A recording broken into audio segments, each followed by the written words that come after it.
We're going to talk about critical issues affecting us all, which is, of course, security and peace and security in the northwest geopolitical zone of Nigeria. So, for years, the northwest geopolitical zone of Nigeria, comprising 7 states, namely Kaduna, Katsina, Kano, Kebbi, Jigawa, Sokoto, and Zamfara, has been plagued by incessant security challenges, ranging from banditry and kidnapping to terrorism, to even ethnic conflicts. So the region's rich cultural heritage and economic potential has been overshadowed by the persistence of violence, let's not forget displacement, and fear. However, amidst the chaos, there is a glimmer of hope as various stakeholders, including government, civil societies, organizations, and community leaders, are meeting in the ancient city of Katsina, the Katsina state capital, exploring innovative strategies to restore peace and security to the region. On this matter, of course, we are delving into it because we are joining, or we're joining our very own Abdullahi Ahmed in Katsina, venue of the Northwest Peace and Security Summit, along with other stakeholders, to tell us more on the strategies being explored to secure the people in this region. And hopefully, we get to learn from this, and other regions will emulate, because insecurity, even though it's quite persistent in the Northwest, but then other regions in Nigeria is also suffering from it. Good morning, Abdullah. It's good to have you. Good morning, Sumaya. Good morning, Lillian. Good morning to our viewers. We're back for day 2, the last lap of the inaugural Peace and Security Summit, taking place right here at the banquet hall of the Katsina State Government House.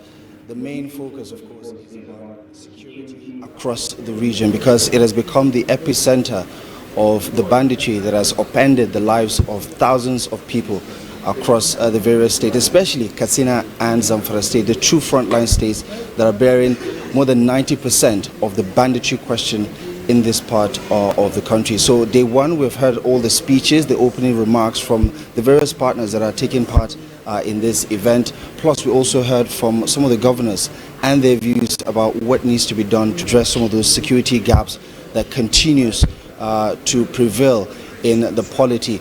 And of course, today's conversation will also double down on some of the issues that were highlighted yesterday, perhaps also get a sense of what the action plan would look like going forward, especially at the community level, where some of these communities not only remain inundated by security challenges, but have caused quite the humanitarian crisis that is the focus of some of these political figures, as well as civil society organizations and all the other participants who are going to take part in this 2-day event. So for the governors, this is an opportunity to bring their ideas together and perhaps fashion a way out to address these gaps that have become quite prevalent over the past few years, that we've seen the banditry increase in terms of attacks, in terms of devastation, as well as the destruction that we've seen, most notably in Katsina and Zamfara state. But all the other states are also pulling their resources together. We've heard some ideas, especially from the host governor, Governor Umar Dikorada, yesterday, talking about how they need to look at the economy of the Northwest as one of the reasons why there is perhaps an all-important viewpoint to address the security, because without security, all of these gains will be lost. And we also have heard from some of the panel sessions that took place with regards to what needs to be done. Some security experts have weighed into the conversation. They've also shared their viewpoints about talk shops like this, for instance, where a lot of people are not particularly keen about what it actually does in moving the needle, because these talk shops happen every now and then. The Sultan yesterday, while alluding to how it is important to talk about the problems, talks about the importance of implementation, an action plan that is actually implementable, that will bring about the desired change. So these are some of the issues that have been highlighted so far, and the last lap, which is today, will culminate into something that looks like an action plan going forward. Would it be a regional outfit, or would it be some sort of next level collaboration between the security agencies, where the governors will have a lot more role to play? Remember, some of these governors are proponents of community policing, some of them are proponents of state policing, for instance, and all of them have, in one way or shape or the other, set up their own security outfit to help augment some of the gaps that currently exist. So we're going to hear a lot more of some of these ideas. The room is slowly taking shape. Much of the guests are yet to arrive for day 2, but as soon as they do, it will be commencing in earnest, and we'll get a clear picture of what's to come for day 2 of the inaugural Peace and Security Summit in Northwest Nigeria. All right, Abdullahi. Now, you spoke about stakeholders talking about way forward and probably trying to build a few strategies, and we're looking forward to more of that today. But as of when it started yesterday, have they said anything different from the regular we've heard of, like you said, state policing, community policing, working with the security agencies? Is a slight different thing ahead. We were talking about the economy of Northwest. Now, what other different thing have they said that looks like it's going to be charting a positive way in combating insecurity in the northwestern part of the country? I mean, to be fair, none of the ideas sound new, but they're echoing the same old issues of the gaps that exist within the security architecture itself, the commitment that needs to be there from the federal and state government, the collaboration that needs to exist between the security agencies. The Minister of Defense yesterday was talking about how they're really working hard to fine-tune this collaboration between agencies, security agencies in the country, so that they can share information, so that they can act fast, so that they can do more to address some of the gaps that have, permeated the system for decades now. And that is also part of the conversation for this particular summit. And going forward, they want to do more to fine-tune this process. So we're not necessarily hearing, out-of-the-box thinking, because when it comes to security, much of it is not necessarily going to be discussed out in the public. But, however, some of the ideas that have been shared so far is about engaging the community, domesticating some of these ideas so that people at the community level can help become part of the solution by sharing information, by also doing more.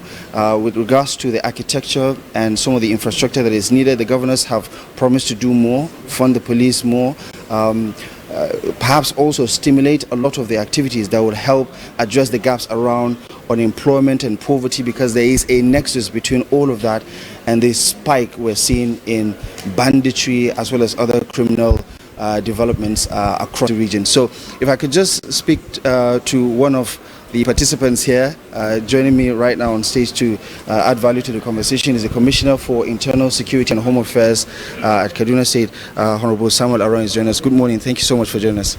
Good morning, and thank you for having me. Right. Kaduna State, like most of the other states in the Northwest, is dealing with this security question, the security challenge that continues to permeate the polity.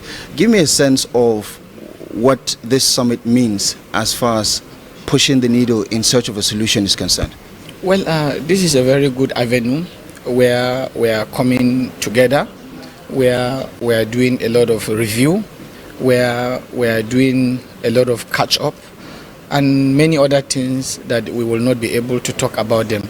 But what is important, like you have said in your introduction, security is beyond guns, is beyond munition, is also beyond talking. More of security is about ensuring safety, is about ensuring that our region is free from the challenges that we are facing. If you look at where we are today, you will agree with us that we have a lot of issues around education, threats to healthcare service delivery, threats to social cohesion, and also threat to infrastructural development as a result of a security issue that we have. But what is important at this moment is we have bring a new energy, a new understanding, and we are also leveraging on the commitment of the armed forces and other security forces. So I can tell you for free that we are on our feet. We are scaling up what is required to ensure that our region is free from what we are experiencing. And like you also know, the Northwest region is a very strategic region in the country.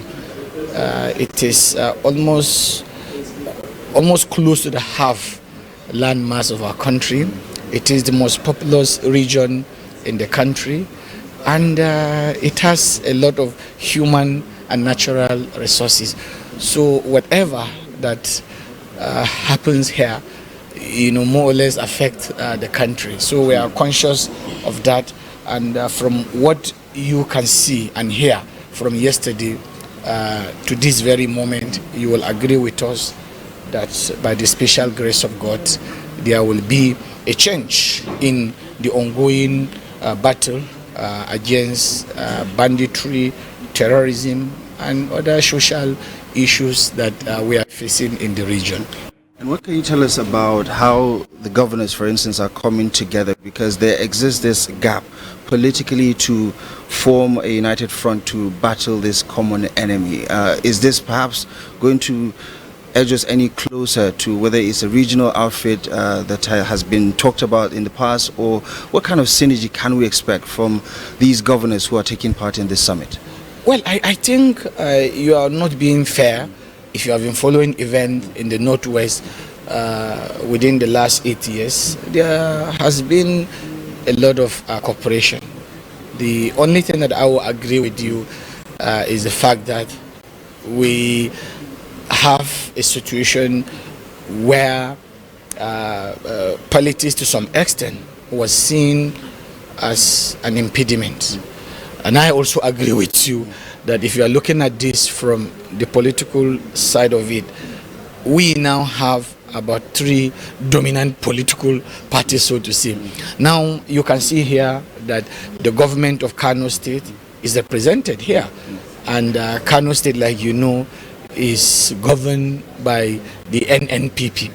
Zamfara State is actively here, and like we know, Zamfara is controlled by the People's Democratic Party, talking about the government. Yeah, and if you also look at Katsina, Kaduna, and Kebbi, they also belong to the All Progressives People's Congress, the IPSO. But all of us have come together, and in security management, there shouldn't be political consideration. Our focus should be, how do we save life? How do we secure our people? Because our people, irrespective of our political affiliations, are facing the consequences of banditry and terrorism. And as such, if we are going to have a solution to this problem, we also have to go beyond political inclination. And what we are doing here, and like what we have done in the past, is going beyond political inclination to have a solution to this problem. So I want you and our viewers to understand that what we are doing here is beyond political affiliations. What we are doing here, we are looking at the future of our people. We are looking at the security of our people. We are looking at how do we revive food security. How do we ensure that our people have access to education? How will our people have access to healthcare service delivery? How can we be able to meet up or to catch up or to meet up with the deficit in infrastructure? This is part of what we are doing, and by the special grace of God, we are hoping that at the end of this summit, we will have a lot of factors that will help us to leverage on them. And on that note, just before you go, there are a lot of people who are very skeptical about talk shops like this, for instance. Over the past 2 months, for instance, some of these governors took part in a summit in the United States, also talking about security. They were there for over 10 days or so.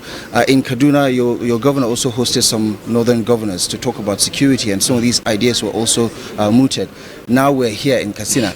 There are people who are very skeptical about, whether this is actually doing anything to add value to make any difference at all. What would you like them to know? Well, I'd like you to know that cynicism is part of us. In the human race, there will always be cynicism.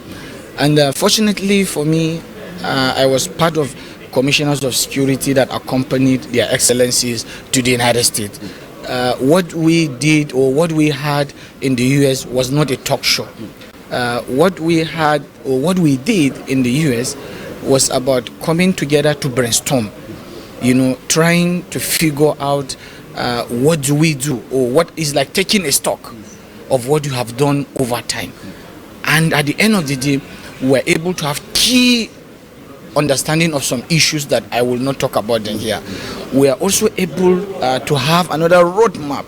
So what governors did in the US And what they are also doing here is like trying to bring all, it's like a full package. This is what we are doing.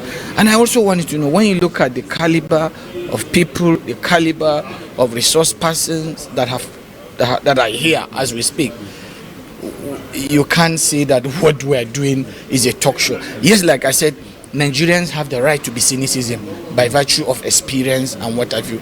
But I want you to know that at the end of the day, we will put their doubt, we will put their doubt to reality, and we will put their doubt to appreciation. If you see what is happening here, the military is well represented here. The intelligence agencies are equally here.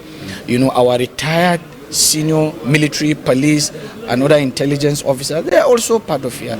You've also heard from the traditional institution that are represented by His Eminence the Sultan of Sokoto. We also have religious leaders here, and it's a full package. The diplomatic corps, they are also here. You've seen a lot of people from the UN, and others from the UN system, UNDP. They are all here, and we are putting heads together. So I would like you to know that at the end of the day, we are certain that something good will come out of this initiative, beyond cynicism, beyond doubt. And at the end of the day, like I told you, we will put those doubts into appreciation. Right. Thank you so much, Mr. Aaron. I appreciate you very much for stopping by and sharing your thoughts. Do have a lovely engagement. Basically, a work in progress from the Commissioner for Internal Affairs, in Security Affairs and Home Security, Internal Affairs of Kaduna State, speaking to us about the anticipation as well as the commitment of some of the states that are taking part in this inaugural Peace and Security Summit. Kaduna State, like is one of those states heavily affected by not just banditry but a surge in crime and criminality. Kidnapping has also been quite significant, and like many other states, it is also battling to address some of these gaps. So it will be very important to see what it would look like for the next couple of hours as we round up the two-day inaugural summit. We also have someone join us to one of the panelists that would definitely be a part of the conversation for today. Good morning, sir. Thank you so much for joining us. Your name, please. I'm Brigadier General Salabala. Brigadier General Saribala is joining us. Thank you so much for joining us, sir. As someone with a lot of experience in the Nigerian military, what can you tell us about the significance of a summit like this vis-a-vis the security challenge that Nigeria continues to face, especially the Northwest? Great. The significance of an event like this is putting rightly and physically the sense of civil-military relations, because essentially the military is the servant to the civilian authority, and the military is the tool of enforcement, is a tool of war which civilian authority uses when the need is in order to find peace and stability. So it's very, very important that a meeting like this involves politicians and members of the defense and security infrastructure. And as a security man yourself, I suppose there are so many things that cannot be said at a summit like this, for instance, that is not for public consumption. So how can people limit their expectations, especially given how some of the ideas that they're hearing is not necessarily new, and much that has been done so far has failed to give Nigerians a sense of appreciating whatever is being done to address our security challenges in the country? When there is always a conversation about excluding what is to be said and what is not to be said, there has to be a clear understanding of what the boundaries are. It is not about how much is invested into defense and security. It is not about the equipment that are bought. It is not about the personalities that command units at the strategic and operational levels, because for openness and transparency, and indeed for oversight, and to build the confidence of the public, it is important that the public gets to know about procurement, gets to know what conversations there are to secure them, get to actually see physically those equipment, those weapons that are bought and deployed for their own safety. What may not be in the conversation is the issues of operations. When a strike is going to happen, when a unit is going to move, what the outcomes of the operations from before it is declassified.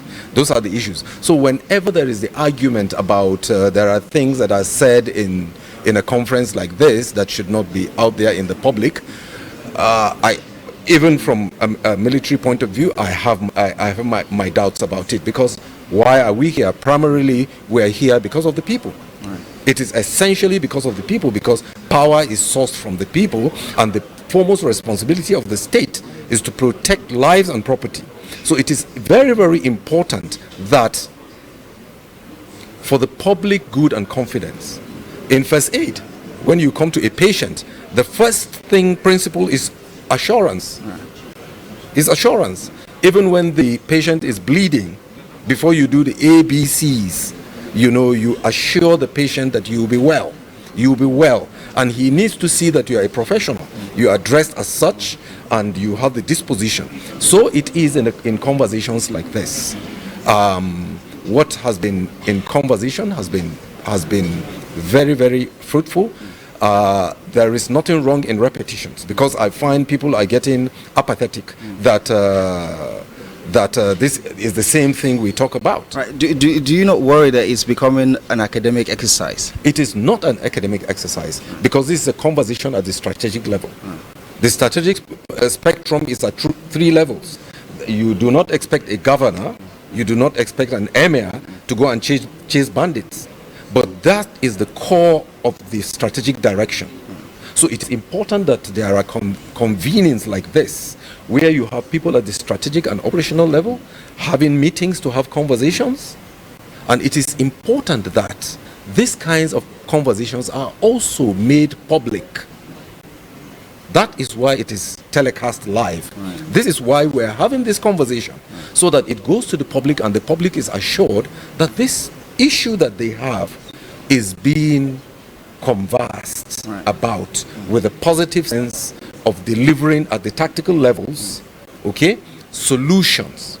And let me also speak to the public, because I am of the public as well. I use the roads, I live in the community, that the extent to which the insecurity is with us is huge. And resources are really very, very limited. But I am very, very confident that there is the leadership commitment to deal with these issues. And one of this is this kind of convening. Right. And in talking about, what has become a controversial national debate is the idea of state policing. Some of these governors that are taking part in this summit are proponents of it, are calling for it. And while we see some sort of support gaining ground in the National Assembly, is too early to tell what will happen. Looking at how they have limited control over the security architecture at the moment, what are your expectations about what the governors can do, actually, realistically, to address some of the gaps that currently exist? While we argue about the federal conversation and the authority to allow states to have police, there are state police and local government police and even community police everywhere. It is just the issue of the law and how it defines it, okay, or how it names it. But there is virtually no state in Nigeria that doesn't have its own police. There are police in the states, but yes, they're not state-owned police. So they are state-owned police. They are established by the law of the state. They are paid by the police, but they are paid by the state. How else are they not state police? It's clear that they are federal employees. They are not. There is a federal police. There are also police. What we need to understand is the definition of policing. Right. The definition of policing is supervision of the law and enforcement of the law. There are architectures that are enforcing traffic regulations. There are state organizations that are established to support the federal police to do its work of law enforcement. So we have those.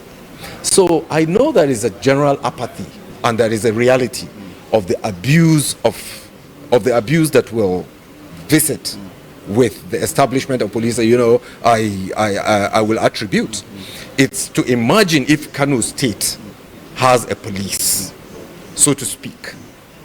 But the Kano case of the two emirs principally also gives us a clear evidence on how it will operate with the federal police over the state police. That the state governor cannot impose a local authority to enforce certain things because there is a federal police to superintend over that. So this is the situation. We shouldn't be afraid of state police. I will not want a situation where in my village in Shandam, that a yellow fever, a traffic warden who shows the road is paid by the federal government. No, the federal government should have money to do more serious things. Or if the chicken of my uncle strays into my other uncle's house, that they go call a federal police to come and deal with this matter. No, the Plateau State should have a police that deals with those levels of issues.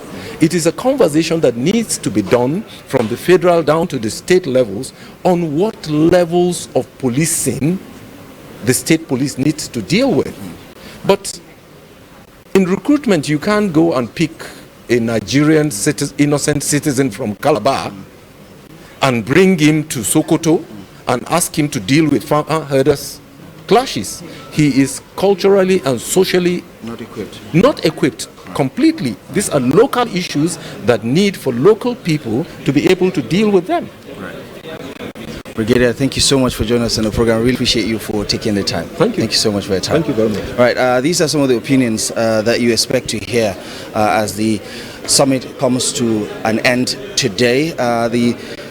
The hall is gradually taking shape. Some of the guests as well as panelists are trickling in. You can hear from the background noise. Some of the security agencies and their representatives are here, especially agencies like the police, for instance, are here, as well as all the other political and social stakeholders. Civil society organizations heavily represented also. As you can imagine, the United Nations Development Program is taking lead on this particular inaugural peace and security summit. So for most of the participants, this is beyond just being a talk shop. It will definitely move the needle. It is a step in the right direction. Back to you in this one. I appreciate you for that, Abdul. I wanted to quickly get your take on your own part as a media personality there, because you are representing Nigerians, of course. I wanted to get your take on, are you satisfied with the way this whole conversation is going and the summit? You might have to come again, Sumaya. I didn't get the question. Okay, I said you are, a media person there, and you are like the person representing Nigerians in general. So are you satisfied with the way this summit is going and the conversation? Okay, I might have my reservations about some of the opinions, but I think always talking about a solution is a step in the right direction. Plus, we are seeing this commitment of some of these stakeholders come in and really express their passion. You just heard from Brigadier General, who has retired from service, but also wants to lend his voice to the solution. So there is a commitment there to really move the needle, as the case may be. But also, speaking of stakeholders, let's be someone who represents a unit that speaks with one voice in the interests of Northern Nigeria. Joining me right now is the spokesperson of the Arewa Consultative Forum, Dr. Babatukuri is joining us. Doctor, good morning. It's good to see you. Thank you so very much. Good to be here. Right. So the North has been at the receiving end of this huge security burden or insecurity, from the Boko Haram insurgency now to the banditry that is ravaging the Northwest. What are your thoughts about this inaugural Peace and Security Summit? It's something that is overdue, and it's very much in order that it is here now. Because, like you said, we're bearing the burden of insecurity of all sorts.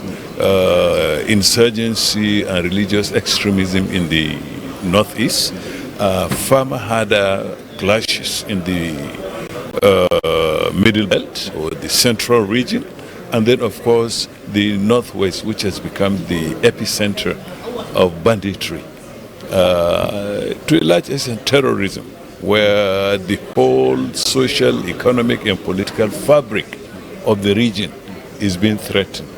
And of course, it has repercussions for the rest of Nigeria. The Northwest has about 30% of Nigeria's population. It's largely agricultural, so you can say rural. And for this to be happening in the rural areas, you can say it's a tragedy. Of course, this problem cannot be solved without a regional approach, so that the problem is tackled holistically.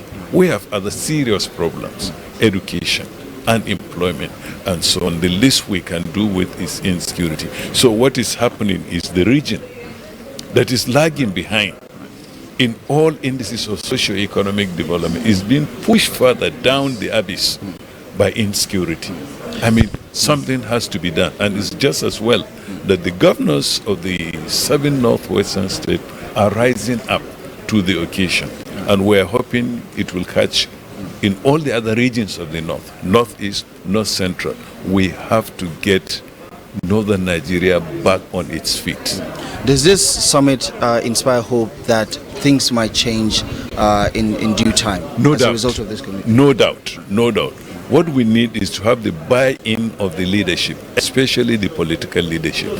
And we are hoping that what will follow from the exchange of ideas here, from exposure to the realities, stark realities of our communities, it will ginger cooperation between the government and all other stakeholders, security agencies, ordinary folks, the traditional institution, academia, the press, that we need to put our heads together, because this is something that is threatening to consume all of us, and we cannot allow it to happen. Right. Doctor, to the people who have their reservations about a talk shop like this actually doing anything significant in changing the current situation, what would you like them to know? I want them to know that it reaches a point, a crisis point in the social sciences, where things have to change. And is in talking and exchanging ideas that we educate each other. We come to a realization that we have a common problem, common causes, and that means we can solve it talking together. Talking is the first step, and then we need to follow up. And as you can see, the way the summit is organized is such that there will be takeaways, and then we'll have a list of, if you like, a wish list, action plan. And of course, the northwestern state governors have actually set up a mini organization of their own. They will be meeting periodically, they will be reviewing, and they will see problems, challenges, and prospects, which they will gather. Yes, talking, it's cheap, someone say, but then it's always the beginning. A problem realized and analyzed is half solved. Thank you so much, Doctor. I appreciate you very much for stopping by this morning. Thank you so much for your time. All right, that is Dr. Chukwur Baba, the spokesperson of the Arewa Consultative Forum, speaking on his expectations. So it's safe to say that participants are at least very optimistic about the chances of this summit actually making a difference. Really interesting there, Abdul. We honestly appreciate you having your time to dissect all of this situation, and subsequently we'll reach out to you for more updates on the end of this summit. Thank you so much for joining us, Abdullahi Ahmed. All right, and with that, of course, really interesting development. Hoping, it come to fruition, all of these plans. We'll take a break, and when we come... All right, welcome back, and thank you for staying with us. Still joining Abdul. This seemed to be a very vital information. Abdullahi Ahmed is still in Katsina in the summit, of course, of the North West security matters. Abdullahi, we're back to you again because we know we still have more people to hear on this matter. Go ahead.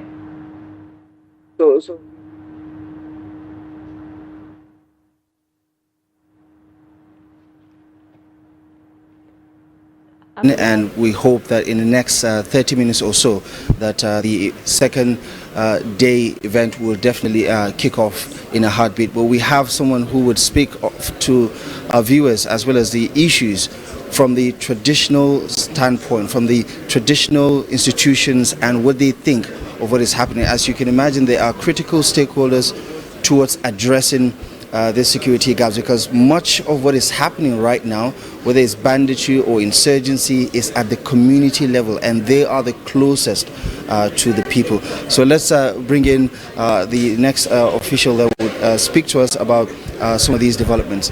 Good morning to you, sir. Good morning. Good morning. Let's meet you.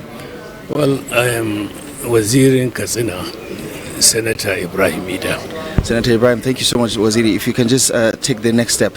Okay. Just give us a sense of what you make of this event, especially as someone who is in Katsina, who has, responsibilities as a traditional leader in your own right, with all that is happening right now in Tina, with the banditry issue, with the impact it is having on the lives and livelihood of people. What does this summit represent as far as the solution is concerned? Well, I think in the first place it indicates a sign of political will, a sign of determination, a move forward in addition to what has already been done. We as members of the traditional institution, we are critical stakeholders in this. Historically, the traditional institution has had a framework and an architectural arrangement under which it was traditionally responsible for maintaining security in the environment, especially in the area of settling farmer-herder disputes. Two, in the area of getting or collecting intelligence, right from the local level through Mayunguas to the village levels, Magadei, to the district level, Haikime, and ultimately to the emir. And from there, it is passed on to the government. Three, we know the terrain very well, and people trust the traditional institution. So we feel that this is an exercise whose time has come, and there's nothing stronger than an idea or an action whose time has come. So we support it, and we are appreciative of what the governments, both at the state and the federal level, are doing. And we are most impressed by a sign or a show of political solidarity, because here is a summit arranged by governors of different political persuasion.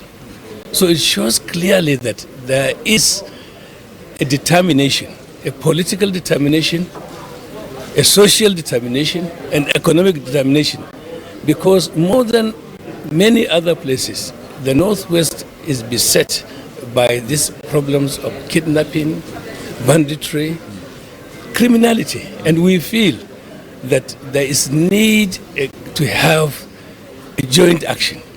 And the hope is that those who are gathered here today, yesterday and today, will come up with a blueprint that will advise the governments to do something extra, something different from what they have been doing.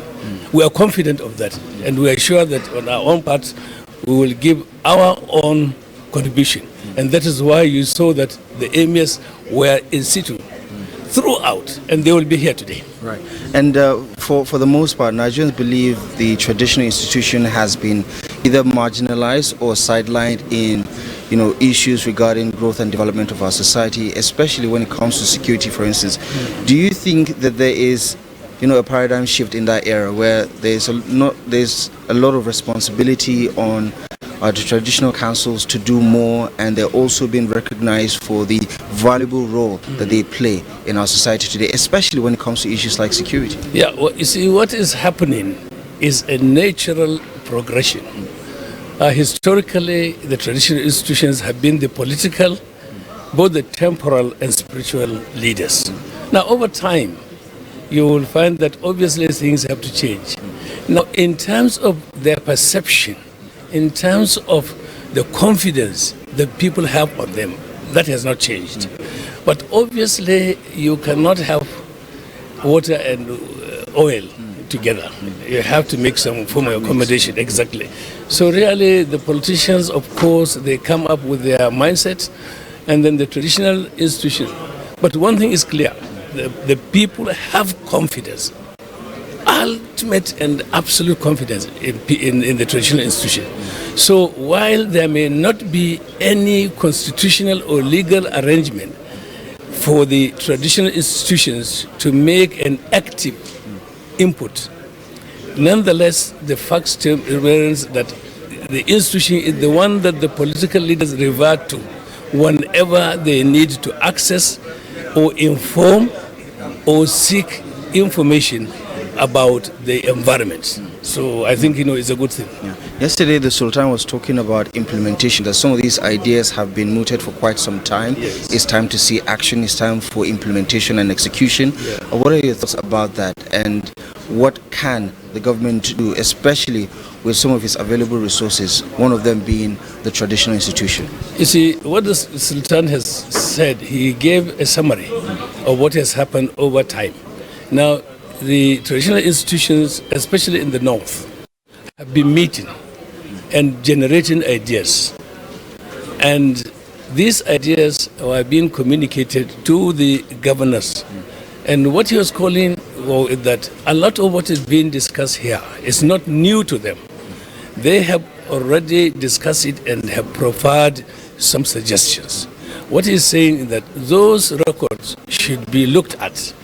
The government should now revert back to what submissions they have made to them, and they will see that there is a lot that can be gained if the government can really empower the traditional institutions and give them the hearing. They are giving them, but I think there is need for them to really appreciate that.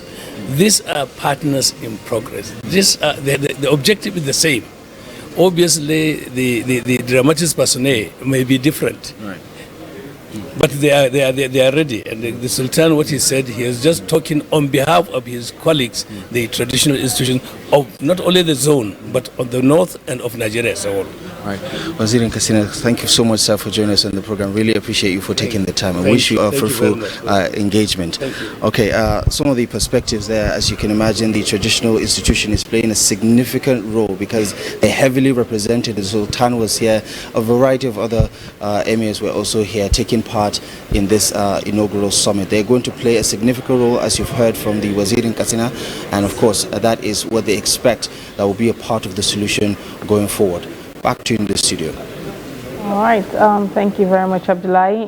We spoke about traditional institutions right here, and I love what the man said. He said they are playing a significant role and they can't be left out. And that is the role we spoke about, the importance of traditional institution.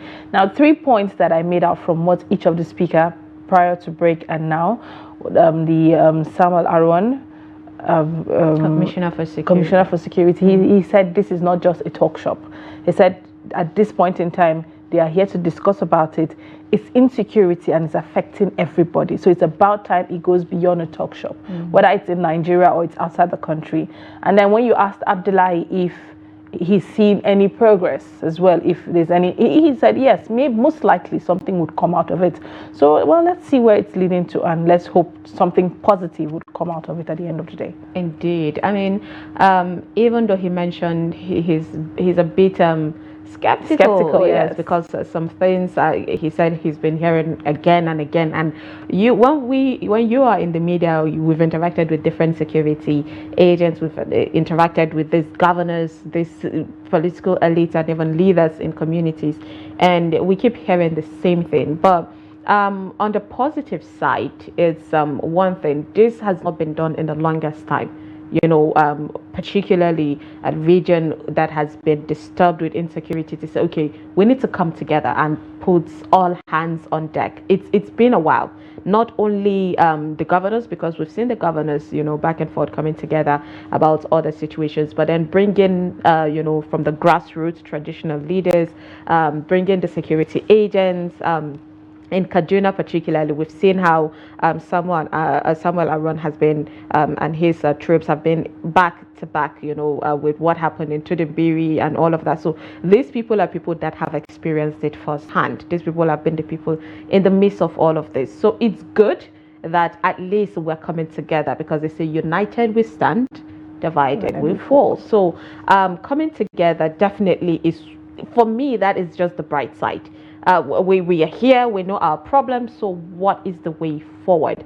And because of the insecurity, you know, we know how insecurity moved from Zamfara to Katsina. Before you know it, if you're sharing border, they move to Kebbi, they come to even Niger State. Yes, so there is need for everybody coming together to find possible solutions. Well, we hope it goes beyond the talk. Indeed. And just to the work. Indeed. Just like Abdullah said, you know, it's all, we were tired of the talk show. Let's get on to implementing all of the strategies.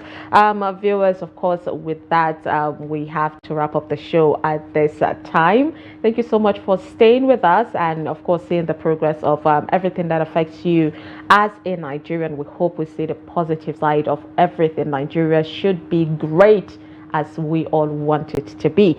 I am Sumaya Abubakar. Please do stick around. At the top of the hour, Adeni Ajishafa will bring you 360 Sport. Do have a lovely day.